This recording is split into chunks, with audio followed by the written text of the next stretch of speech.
Hey guys, welcome to this pose breakdown where we're going to be talking about triangle pose or Trikonasana. Now you may like to have a block or some sort of support handy for this exploration.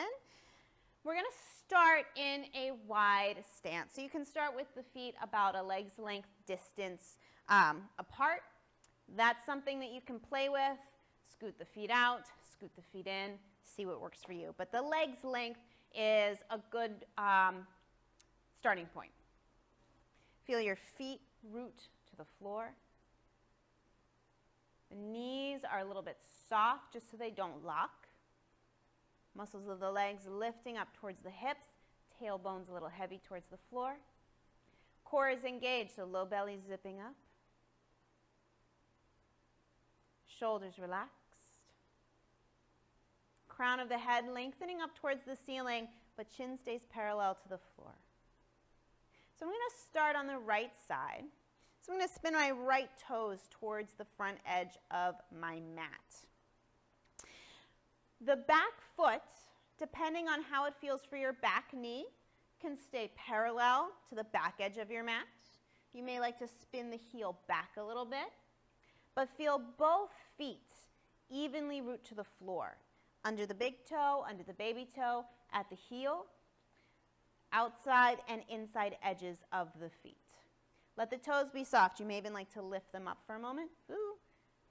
Little play with balance, and then soften them back down. Anytime you notice the toes gripping to the mat, lift them up, root down through the sole of the foot again, and then soften down.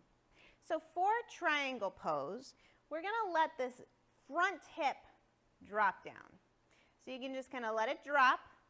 Depending on the structure of your body, it might drop a little bit, it might drop a lot.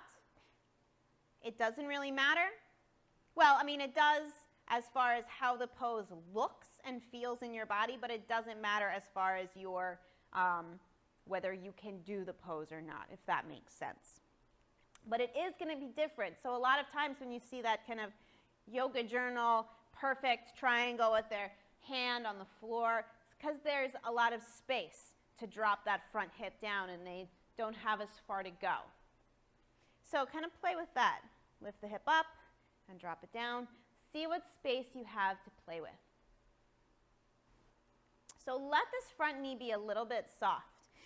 Feel the shin pressing down towards the foot. But feel the kneecap lift up slightly and the inner thigh spinning up. And see if you can feel that subtle difference when you spin the inner thigh up a little. Beautiful. From here, you can keep the back hand on the hip for the moment, but extend the right arm in front of you. Spread the fingers wide, keep the shoulders, both shoulders, nice and relaxed. Inhale here, zip up through that low belly, send the tailbone towards the back heel, and as you exhale, reach. Imagine you're between two really awesome bookends, so you don't want to send the hips back or shoot them forward. Try to stay in one kind of plane, and then bring it back up. Exhale, reach. Inhale, back up. And as you do this a couple more times, make sure the hip is staying open, the shoulder is staying open. So we're not trying to get anywhere. Just feel in your body. Notice again what space you have to play with. And then the next time you reach forward, pause. A little squeeze on the glutes. Kind of imagine that left cheek tucking under a little bit, keeping the hip open. Inhale here, and as you exhale, extend the back arm. Now hopefully you're feeling a little, oh, hello. Hello, obliques, I feel you.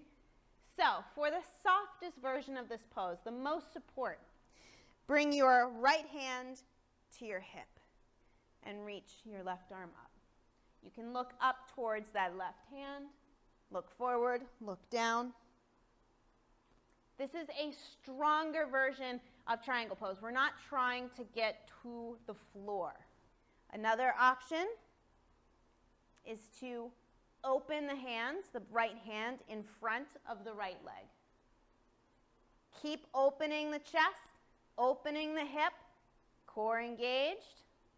You can also, if it's comfortable, bring a block under that right hand. Hair's driving me crazy today. Shoulders stay relaxed, and try to resist the urge to collapse into the block. Press the block away. Come up onto fingertips so you get that extra bit of strength. We'll take one more round of breath here. Relax your face. And then keeping that core engaged on your next inhale, lift yourself up.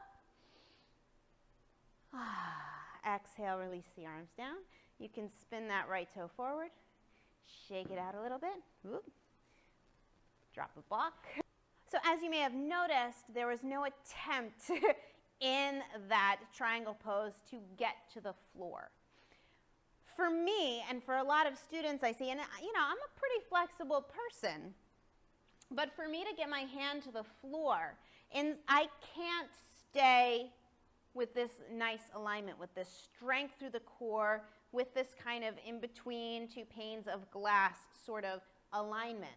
I have to lean forward and then kind of open up. So I'm in more of a forward fold twist, which might be something that you would like to play with.